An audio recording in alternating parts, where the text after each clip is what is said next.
According to the Center for Disease Control and Prevention in October of 2017, approximately 1 in 5 children and young people aged 6 to 19 are obese. Obesity is defined as being in the 95th or higher percentile of body mass index, which is a way to measure the body fat based on an individual's height and weight. Over the past few days, I've heavily researched the causes, risks, and fixes to childhood obesity through credible sources.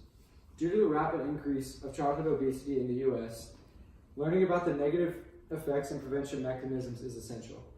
Childhood obesity is an increasing issue within the U.S., with many negative long-term effects, despite relatively simple ways to avoid it. Today, I'm going to inform you about the childhood obesity epidemic in the U.S. and what you can do to prevent it. According to the Journal of American Osteopathic Association in October of 2008, physical inactivity, race, gender, poor diet, and genetics are all factors of childhood obesity. Also, daily participation in high school students in physical activity has decreased 30%, whether that be in school sports, extracurricular activities, and in class.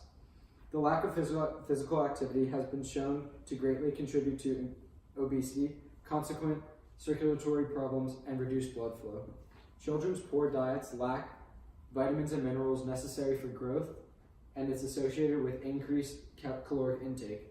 Societal factors, including living in an urban versus rural or suburban area, can also affect childhood obesity, because urban areas, students have significantly less space to be active outside compared to suburban and rural areas.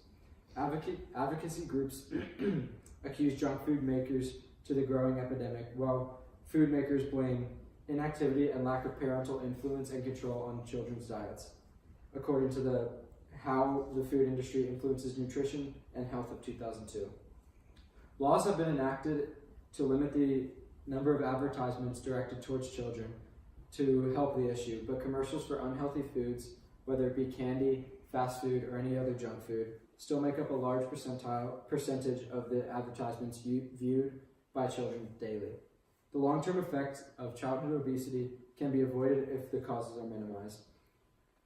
Childhood obesity has many long-term effects that will negatively affect the individual struggling with it, often throughout adulthood. According to the Journal of Family Medicine and Primary Care of 2015, the child's physical, emotional, social well-being, and self-esteem are negatively affected due to the child being obese. Depression among children is a growing issue and linked to obesity, but it cannot be determined whether it is a cause or effect.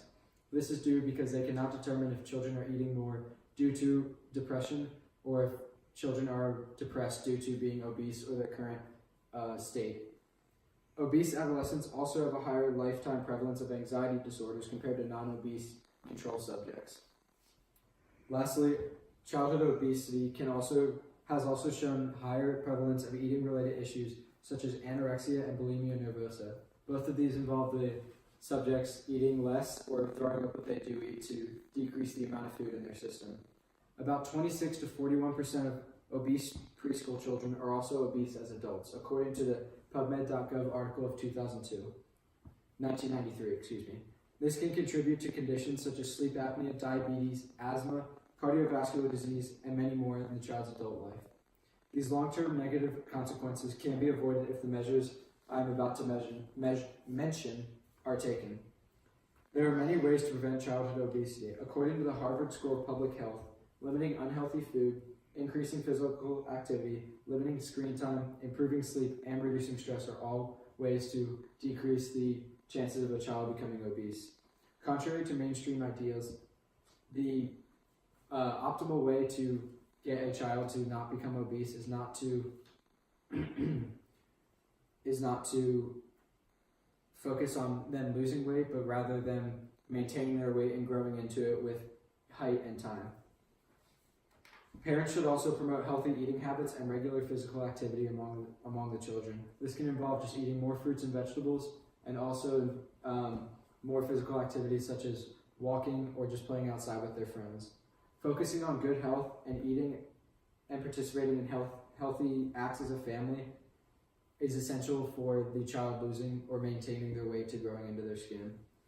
Establishing a daily meal and snack time is also essential to keep the child from overeating. In conclusion, the growing concern of childhood obesity has many causes and effects, but it can easily be avoided. Many of the measures that can be taken above will reduce the growing phenomenon and its negative effects. This includes increasing daily activity, reducing screen time, and eating healthier, as mentioned already. These will lead to reduced caloric consumption and calories stored day after day. As many of you have kids or are likely to have kids in the future, taking note of these simple measures will considerably affect your child's life positively. Thank you for listening to my informative speech regarding childhood obesity.